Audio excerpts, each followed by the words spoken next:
Magandang umaga po sa inyong lahat at live mula rito sa Pag-asa Weather Forecasting Center.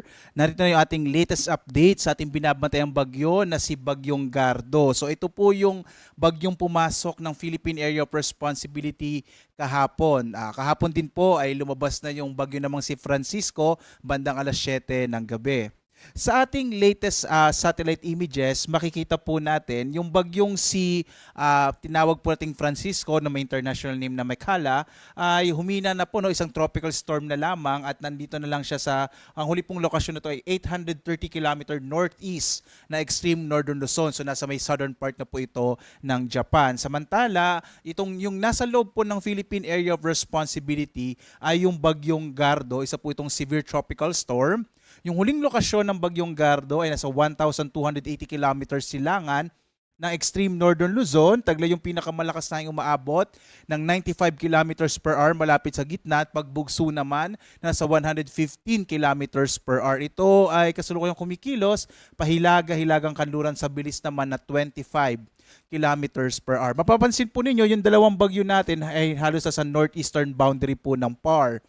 Hindi na ito masyadong nakakaapekto particular na sa habagat. So hindi na masyadong na-enhance or napapalakas yung habagat at wala ring direktang epekto yung bagyong Gardo sa ating bansa. Sa kasalukuyan, may epekto pa rin po yung habagat, particular na sa may kanlurang bahagi ng Luzon at ng Visayas. So inaasahan pa rin natin ngayong araw, medyo maulap pa rin yung kalangitan sa malaking bahagi ng Luzon, lalong-lalo na sa may area ng Ilocos Region, Cordillera, dito sa may kanlurang bahagi ng Central Luzon, kabilang na rin yung Metro Manila, Calabarzon, Mimaropa, at dito sa may Western Visayas. Iba pang bahagi ng ating bansa, lalong-lalo na po yung eastern section nitong Luzon, ng Kabisayan at malaking bahagi ng Mindanao, makararanas naman ngayong araw ng mga localized rain showers and thunderstorms.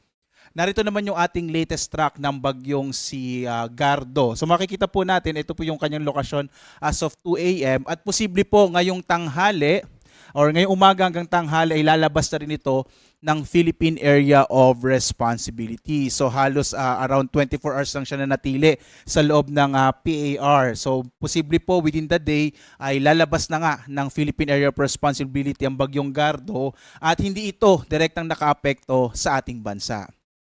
Samantala, bagamat nga po wala namang direkta epekto yung bagyong Gardo at hindi na rin nakakaapekto yung tinawag nating bagyong Francisco, yung hanging habagat ay maaari pa rin magdala ng mga pagbugso po ng hangin ngayong araw sa malaking bahagi ng Luzon, habang bukas ang habagat ay maaari pa rin magdala ng mga pagbugso ng hangin sa area naman ng Batanes, Babuyan Islands, Ilocos Norte at Ilocos Sur. So mag-ingat po sa mga posibleng banta ng mga biglaang paglakas ng hangin, lalong-lalo na po, no, sa mga lugar na malapit po sa mga baybay dagat, lalo na rin po sa mga naglalayag.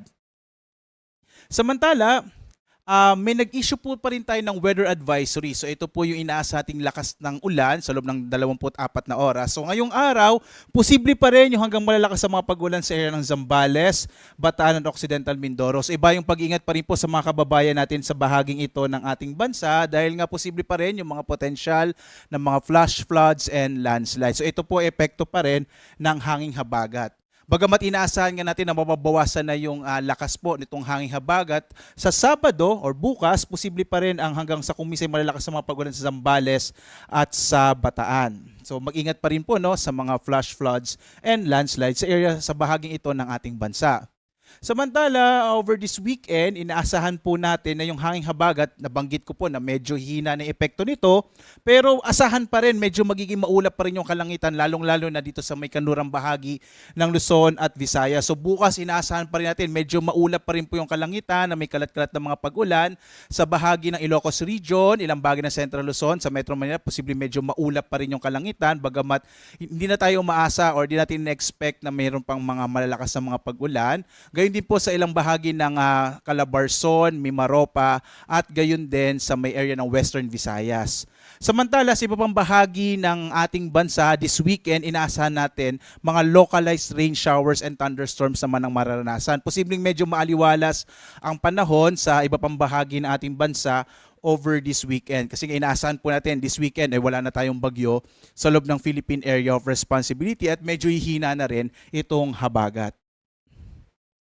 Sa lagay naman po ng ating karagatan, wala tayong naka-issue ngayon na gale warning sa anumang baybayin ng ating bansa. Bagamat dito po sa may Northern Luzon, inaasahan pa rin natin yung katamtaman hanggang sa maalong karagatan. So mag-ingat pa rin po yung mga sasakyang pandagat, lalong-lalo na yung mga maliliit na mga bangka. Kapag po may mga thunderstorms, kung minsan nagpapalakas yan ng alon ng karagatan, kaya iba yung pag-iingat pa rin po sa mga kababayan natin. At para po mas lalo pang updated po tayo, meron po tayong ni-launch na Panahon Weather App. So inaanyayahan ko po kayo mga kababayan na maaari nyo pong scan itong ating mga QR code para sa mga Android users at gayon din po sa mga iOS users ay maaari nyo pong i-download. Free po yung ating Panahon Weather App. Makikita nyo po dito yung mga latest updates sa lagay ng ating panahon. Lalong-lalo na yung mga ini-issue po natin ng mga thunderstorm advisories, rainfall information, heavy rainfall warning, mga general flood advisories sa buong bansa. So para updated po kayo, mangyari po mag-download po kayo ng ating latest na Panahon Weather App ng DOST Pag-asa.